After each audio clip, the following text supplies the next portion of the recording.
એક ગરીબ માં હતી, એમને પતિ નહોતા, પતિ ધામમાં ગયા હતા, સિંગલ બાઈ હતી અને એમને એક દીકરો હતો.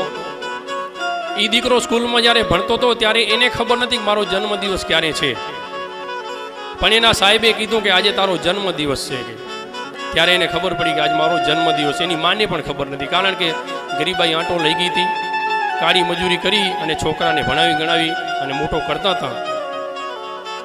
જ્યારે છોકરો ઘરે આવ્યો, માને કહે છે કે માં આજે મારો જન્મદિવસ છે, કાંક કે આપણે નાનો મોટો ઉત્સવ કરશું. છોકરે એમ કીધું, છોકરાને ખબર નહીં ને કે માં કને છે કે નહીં કાંઈ. માની આંખમાં ભાદરવો, શ્રાવણને ભાદરવો મળ્યો વરસવા. એને શોખ ઘણોય થયો કે મારા દીકરાનો જન્મદિવસ છે, કાંઈક નાનો મોટો પ્રસંગ ઉજવું, પણ ક્યાંથી ઉજવાય? ખીચું ગરમ હોય તો થાય, એના કાંઈ થતું નથી. આપણને મહારાજની કૃપા છે કે આપણને આવા સૌભાગ્ય પટેલને ઘરે જન્મ દીધો ને ઉપરથી રોટલે પૈસે બધી રીતે સુખી કર્યા છે. પણ જ્યારે એણે કીધું કે હવે જો ઉત્સવ નહીં ઉજવું તો છોકરો નારાજ થઈ જશે, એના કને કાંઈ હતું નહીં. એના કને એક ચાંદીની નાકની નથડી હતી, પતલી એવી. એને એમ વિચાર આવ્યો કે ચલો ને કા નાકની નથડી છે એ હું પછી વાર જ્યારે વરે પૈસા આવશે ત્યારે હું બીજી વખત બનાવી લઈશ, પણ આ જન્મદિવસ તો વરે બીજી વખત 12 મહિને આવશે, એના કરતાં લઈને મારા છોકરાને હું રાજી કરું. એ સોનીની દુકાને જાય છે, નથડી કહે છે કે ભાઈ આ નથડી મારે વેચવી છે, ગીરવી રાખવી છે, વેચવી નથી, ગીરવી રાખવી છે. આનું જે મને આવે 2-5 રૂપિયા મને આપો, અને જ્યારે મારી પાસે આ 2-5 રૂપિયા થશે ને ત્યારે હું તમને આપી જઈશ, મારી નથડી હું પાછી લઈ જઈશ. સોની કે ભલે કાંઈ વાંધો નહીં. 5 રૂપિયા આપ્યા. 5 રૂપિયા લઈને ડાયરેક્ટ એ મીઠાઈની દુકાનમાં જાય છે. કેક લેવા માટે પૈસા નતા, કારણ કે 5 રૂપિયામાં કેક ના આવે. ભલે 5 રૂપિયા એટલે તેથી 100-150 ની બરાબર હશે.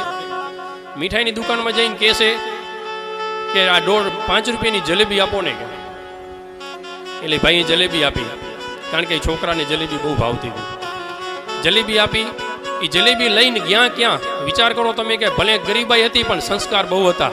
એને પેલો વિચાર આવ્યો કે આ પહેલાં મારા ભગવાન જમે, પછી પૂજારી જમે ને પછી હું જમીશ. પછી ડાયરેક્ટ ત્યાં ગામનું જે રામ મંદિર હોય ત્યાં રામ મંદિરે ગયા અને પૂજારીને કીધું કે પૂજારી બાપા આ તમે જરાક ભગવાનને પ્રસાદ જમાડો ને કે ભગવાનને પેલો પ્રસાદ જમાડો પછી તમે જમો કે તો કાંઈ વાંધો નહીં કે ભગવાનને જમાડ્યો પણ પોતે ન જમ્યો, પૂજારી ન જમ્યા. એટલે આને બેનને ખોટું લાગ્યું. એને એમ કે અમે ગરીબ છીએ એટલે નહીં જમ્યા હોય. પૂજારીને પછી પૂછ્યું કે પૂજારી બાપા તમે લ્યો ને, કેમ ન લીધી કે? તો કે એવું નથી બેન, મારે આજે છે ને એકાદશી છે એટલે હું નથી લેતો. પછી આને એમ થયું કે આપણે ગરીબ છીએ ને એટલે ઉપવાસ હોય તો આપણી પ્રસાદી, અને આજે જ કેમ એવો દિવસ આવ્યો કે એકાદશી આવીને મારા છોકરાનો જન્મદિવસ આવ્યો અને આ પૂજારી જેવા મહાન વ્યક્તિ મારો પ્રસાદ ન જમે. પણ એની આંખમાંથી આંસુ ગયા ને ત્યારે પૂજારીને પણ એવો વિચાર આવ્યો કે એકાદશી તો પાછી 15 દિવસે આવી જશે, એના કરતાં લઈને થોડીક પ્રસાદ લઈ લઉં અને આ માવડીને હું રાજી કરું. એટલે પ્રસાદ ગ્રહણ કર્યો. એકાદશી તોડી નાખી, પ્રસાદ ગ્રહણ કર્યો અને મા રાજી થઈ. એ પ્રસાદ લઈ અને દીકરાને જમાડ્યો અને દીકરાનો આવી રીતના જન્મદિવસ ઉજવ્યો. કહેવાનો મતલબ એ કે આપણાને ભગવાને બહુ ખુશી રાખ્યા છે, પૈસે ટકે બધી રીતે. પણ અમુક ગરીબની વ્યાખ્યા તમે જોજો દુનિયાની અંદર કેવા કેવા દિવસો કાઢે છે. એ અમુક જગ્યાએ માવતર કાળી મજૂરી કરે છે તોય સાંજે અમુક ટાઈમ જમવા નથી મળતું. જમવા મળે છે પણ બાજુનો છોકરો ચોકલેટ ખાતો એના છોકરાને નથી મળતી. આવા દિવસો પણ કેટલા આપણા સમાજ પરિવાર પટેલ સમાજમાં પણ કોઈ જોયા હશે. પણ આપણે ભગવાનની કૃપાથી ખૂબ સુખિયા છીએ અને હજી મહારાજ આગળ પણ મહાસુખિયા કરે.